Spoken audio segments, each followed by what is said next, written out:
Bulletin का बाकायदा आगाज करेंगे। सूबाई वजीर सईद गनी ने कहा है कि अदालतों में पेश होना सजा नहीं होती। सिंध हुकूमत के पास मुतासरीन की आबादकारी के पैसे नहीं हैं। अदालत से बहरिया टाउन वाले पैसे मांगे थे मगर नहीं मिले। नहीं मैं तो यार देखें, अदालतों में जाना कोई सजा तो नहीं होता। चीफ जस्टिस ऑफ पाकिस्तान के खुद अपने कई ऑर्डर्स हैं जिसमें उन्होंने वाज़ेह तौर पर कहा है, हुकूमत को कहा है कि जो रेलवे का था उसमें भी ये कहा कि आप लोगों को प्रॉपर तरीके से रीसेटल करें, अच्छी तरह से आबादकारी करें। यार देखें, अगर कोई इंसानी अलमिया जन्म लेता है और शहर में लोग बेचारे बेघर हो जाते हैं लाखों की तादाद में, तो फिर मेरा ख्याल है कि मेरा ज़मीर गवाही करेगा कि मैं ऐसा नहीं रहता। हुकूमत सिंध ने सूबे भर में रेस्क्यू 1122 सर्विस शुरू करने का फैसला कर लिया। सूबे भर के लिए 300 एम्बुलेंसेज खरीदी जाएंगी, जबकि इस मंसूबे पर 253 मिलियन लागत आएगी। महकमा बखाली सिंध एम्बुलेंसेज खरीद के महकमा सेहत के हवाले करेगा। महकमा सेहत एम्बुलेंसेज अमन फाउंडेशन को फराहम करेगा। कराची, हैदराबाद, सखर, लाड़काना, मीरपुर खास और शहीद बेनज़ीराबाद में 50 बेड्स पर मुश्तमिल एमरजेंसी रेस्क्यू सेंटर कायम किए जाएंगे।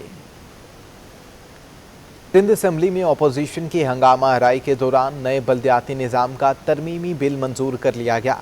शहर कायद के साथ DMCs को ख़त्म कर दिया गया। बल्दियाती निज़ाम के तहत मेट्रोपॉलिटन सिस्टम में इजला खत्म करके टाउन निज़ाम मुतारिफ कराया गया है। जिला कौंसिल खत्म करके टाउन म्यूनिसिपल कॉरपोरेशन कायम की जाएंगी। खुफिया राय शुमारी के जरिए मेयर और डिप्टी मेयर के लिए किसी भी फर्द का इंतखाब किया जा सकेगा। बल्दियाती इदारे सेहत और तालीम के शोबे में कोई काम अंजाम नहीं दे सकेंगे। बल्दियाती इदारों में काम करने वाला तिब्बी अमला सिंध हुकूमत के मातहत होगा। Karachi medical and dental college, Abbasi शहीद, सोबराज अस्पताल, लेप्रोसी सेंटर और सरफराज रफीकी सेंटर को KMC से लेकर सिंध हुकूमत के हवाले कर दिया गया है। पब्लिक प्राइमरी हेल्थ का शोबा भी बल्दियाती इदारों से वापस ले लिया गया है। शादी halls, clubs and advertising fees बल्दियाती इदारे वसूल करेंगे। जमीनों का निजाम सूबाई हुकूमत के हवाले कर दिया गया, जबकि शहर के कचरे और सीवरेज के निजाम का कंट्रोल मेयर के पास होगा। Karachi water and sewerage board भी मेयर के मातहत होगा। Master plan, town planning, solid waste management भी मुंतखब मुकामी हुकूमत के मातहत होंगे। इलेक्शन कमीशन ने सिंध हुकूमत को 1 दिसंबर तक हल्का बंदियों के लिए आजादोशुमार और बल्दियाती कानून फराहम करने की डेडलाइन दी हुई है। इख्तियार अनवर, सिटी 21।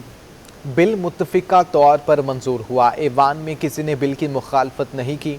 वज़ीर बल्दियात नासिर हुसैन शाह का दावा, कहा MQM PTI GDA के पास जाएंगे। अगर मज़ीद बेहतरी आ सकती है तो अपोजिशन की तरमीम लेंगे। चाहते थे कि अपोजिशन की जो अमेंडमेंट्स आई थी उनको कैटर करते, लेकिन आप सब इस बात के गवाह भी हैं कि हमने उन्हें यकीन दहानी भी की कि जो आपकी अमेंडमेंट है उनको हम लेंगे और उस पर बेहतरी लाएंगे उसमें मज़ीद, क्योंकि अगर सबकी सोच सबकी उसमें आ जाती हैं सजेशंस तो एक चीज़ को मज़ीद बेहतर किया जा सकता है। लेकिन हमने कहा कि बिल को इंट्रोड्यूस होने दें। जब हम वो इंट्रोडक्शन ऑफ बिल पे ही थे तो इन्होंने आपके सामने हैं जिस तरह का रवैया रखा, लेकिन उसके बावजूद मेरी अभी भी और सईद भाई की उनसे बात हुई है कि हम खुद आपके पास आएंगे, PTI के पास, MQM के पास, GDA के पास, TLP और जमायत इस्लामी के पास भी, कि अगर कुछ इस तरह की मज़ीद उसमें कोई बेहतरी लाई जा सकती है, कोई सजेशंस हैं तो वो हम ज़रूर उसमें इंक्लूड करेंगे ताकि मज़ीद बेहतरी आए। वज़ीर इत्तलात सईद गनी कहते हैं कि अगर मेयर बराह रास्त हो सकता है तो वज़ीर आज़म क्यों बराह रास्त नहीं हो सकता। 25,000 रुपये माहाना तनख्वाह पर भी काम कर लिया है। जो इदारा इससे कम तनख्वाह देगा उसके खिलाफ कार्रवाई करेंगे। कहते हैं मेयर को बराह रास्त होना चाहिए, आवामी हो जाएगा, तो वज़ीर आज़म को क्यों बराह रास्त होना चाहिए, चीफ मिनिस्टर को क्यों बराह रास्त होना चाहिए? भाई वो भी तो सूबे का सरबराह होता है, वो भी तो मुल्क का सरबराह होता है। तो मैं ये समझता हूँ कि ये कॉन्सेप्ट जिसके भी जहन में था वो बिल्कुल ही गलत है। कराची में 22 कौमी असम्बली की सीटें और एक सीट पे अगर बंदा लड़ता है तो पागल हो जाता है, खजल हो जाता है लड़ने के हल्के में फिर के।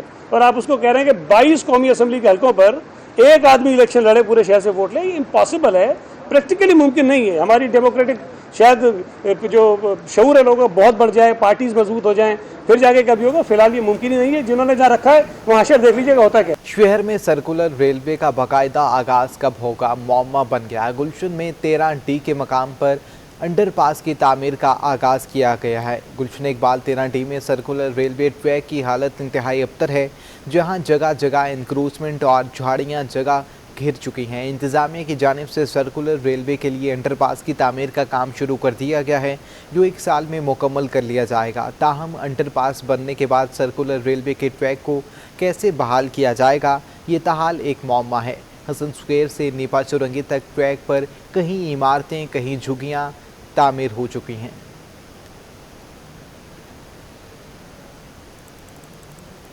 हुकूमत चाहे जितने बड़े दावे कर दे, गाड़ी बनाने वाली कंपनियों के कान पर जूं तक नहीं रेंगती।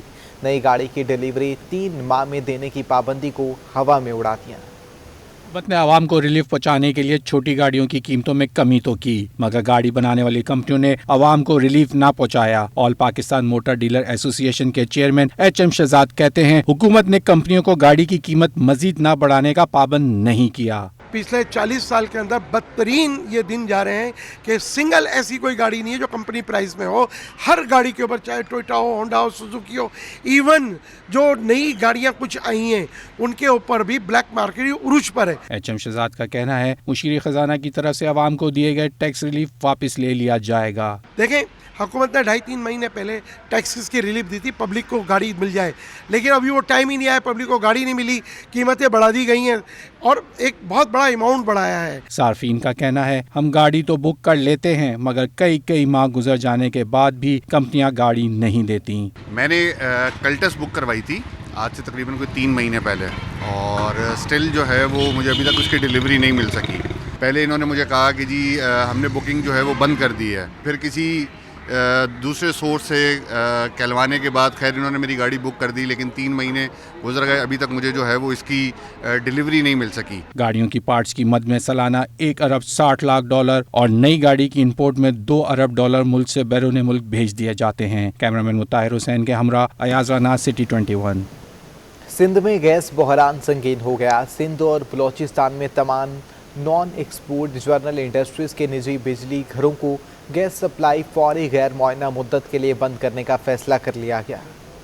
सिंध में गैस का बहरान, स्वी सदन गैस कंपनी का अहम ऐलान। सिंध और बलूचिस्तान में नॉन एक्सपोर्ट जनरल इंडस्ट्रीज के तमाम निजी बिजली घरों को गैस सप्लाई फौरी गैर मुआयना मुद्दत के लिए बंद कर दी। स्वी सदन गैस कंपनी के मुताबिक मुआहदे के तहत गैस फराहमी बंद की जा सकती है। स्वी सदन गैस का कहना है कि दिसंबर से फरवरी तक गैस सप्लाई के मसाइल होते हैं। साबिक सदर Korangi association of trade and industry Saleem Uzzaman का कहना है कि जनरल इंडस्ट्रीज के निजी बिजली घरों को गैस सप्लाई बंद करने से पैदावार मुतासर होगी। बहुत अलार्मिंग सिचुएशन है, क्योंकि इससे एक आपका पूरा इकोनॉमिक क्योस पैदा हो जाएगा। पिछले सालों की तरह आपका भरपूर लॉस होगा, इकोनॉमिक लॉस होगा, इससे एम्प्लॉयमेंट लॉसेस के भी चांसेस हैं। और मैं समझता हूँ कि हुकूमत वक्त को फौरी तौर पे इस पर एक्शन लेना चाहिए। किसी भी तरीके से आप इसको मैनेज करें, लेकिन इंडस्ट्री की गैस सप्लाई को फौरी तौर पे बहाल किया जाए। स्वी सदन गैस का कहना है कि कंपनी को लाइन पैक में शदीद कमी का सामना है, मगर बरामदात करने वाली सनतों के निजी बिजली घरों और फर्टिलाइजर सेक्टर को गैस की फराहमी जारी रहेगी।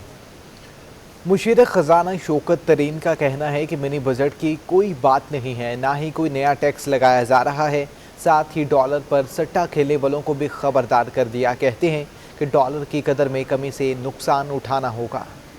पाकिस्तान स्टॉक एक्सचेंज में मीडिया से गुफ्तगू में मुशीर खजाना शौकत तरीन ने दावा किया कि मुल्क में गुर्बत में तो कमी आई है। इस वक्त सबसे बड़ा मसला महंगाई है। मिनी बजट में दी गई सब्सिडी और रिलीफ को रिव्यू किया जा रहा है, कोई नया टैक्स नहीं लाया जा रहा। आप जरा सेंसेशनलिज्म क्रिएट करते थे, मिनी बजट। अरे भाई, आप ये कहना चाह रहे हैं IMF ने जो हमें कुछ कहा है तो वो टैक्सेस वगैरह के बारे में, टैक्सेस नहीं बढ़ेंगे। आपके जो है एग्जम्पशंस कुछ विड्रॉ होंगी। जो पिछले साल, इसी साल में मार्च में आपने 700 अरब रुपए की एग्जम्पशंस और नए टैक्सेस का आपने साइन कर दिया था, जिसके बाद आपको $500 मिलियन मिले थे। मैंने उस वक्त आपको, जब मैं आया था तो मैंने कहा था कि हम टैक्सेस नहीं बढ़ाने देंगे। जो ऑलरेडी पैसे लोग टैक्स दे रहे हैं उनको ऊपर हम और टैक्सेस नहीं लगाने देंगे। ठीक है जी। मुशीर खजाना का कहना है कि डॉलर के मुकाबले रुपया इस वक्त 10 रुपए अंडर रेट है। इस वक्त रियल एक्सचेंज रेट 167 रुपए से 168 रुपए के दरमियान होना चाहिए। सट्टेबाजों अफवाहों की वजह से डॉलर महंगा हुआ। एक्सचेंज रेट है उसके जो एक्सपर्ट्स हैं वो कहते हैं हमारा रुपया जो है 166, 167, 165 के करीब होना चाहिए। लेकिन वो 176 पे अगर इंटरबैंक में आ रहा है तो इसका मतलब वो हमारा रुपया जो है वो तकरीबन 10 रुपए जो है वो अंडर वैल्यूड है। अंडर वैल्यूड क्यों है? वो इसलिए है कि हमारा स्पेकुलेटर उसको कर रहा है। अफवाहें कुछ ये भी आ रही हैं कि जी ये रुपया जो है ये डीमोनेटाइज हो जाएगा और ये कि जनाब इसके बीच में और लोगों में थोड़ा सा पैनिक क्रिएट करने के लिए, कुछ ऐसी चीज़ नहीं होने वाली। शौकत तरीन का कहना है कि हालात इतने खराब नहीं हैं। रवां साल किसान खुशहाल होने लगा है। गांव और देहातों में मोटरसाइकिलों की खरीदारी बढ़ गई है। रवां साल चीनी की बम्पर फसल हुई और गंदुम की भी बम्पर फसल की उम्मीद है। मोबाइल फ़ोन इस्तेमाल करने वालों के लिए खुशखबरी है। पीटीए ने फी मिनट मोबाइल कॉल रेट 70 पैसे से कम करके 50 पैसे कर दी है। इतलाक 1 जनवरी 2022 से होगा। 1 जुलाई 2022 से मोबाइल रेट में भी मज़ीद 10 पैसे की कमी की जाएगी।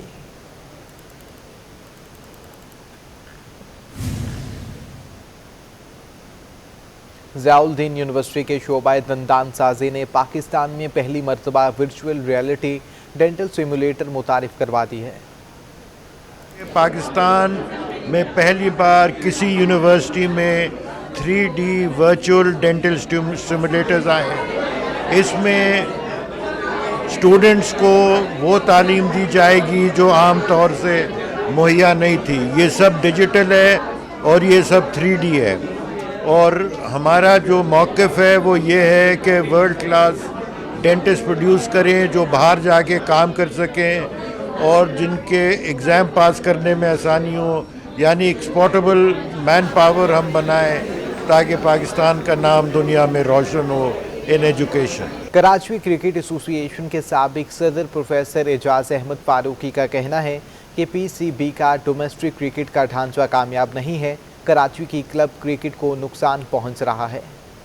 ये हकीकत है कि अभी एक्टिविटीज़ बहाल नहीं हुई हैं जो बहुत ज़रूरी हैं। अगर ये गैप लंबा हो गया तो उससे नाकाबिल तलाफ़ी नुकसान पहुंच सकता है। तो मैं पीसीबी के चेयरमैन साहब से यही दरख्वास्त करूंगा कि इसको जल्द से जल्द ओरिजिनल हालत में बहाल किया जाए और एक्टिविटीज़ नज़र आएँ। सब मुंतज़िर हैं, सब इसी तवक्को पर थे कि जब रमीज़ राजा साहब चेयरमैन बन रहे हैं तो ये तमाम एक्टिविटीज़ फिर से बहाल हो जाएंगी, मगर चूँकि अभी तक नहीं हो पाई हैं तो हमारी ख्वाहिश ये है कि जल्द से जल्द इसको बहाल करें और एक्टिविटीज़ को ज़्यादा से ज़्यादा बढ़ाया जाए। खबरें आप जान चुके हैं। इसी के साथ न्यूज़ स्टूडियो से अब तक के लिए इतना है।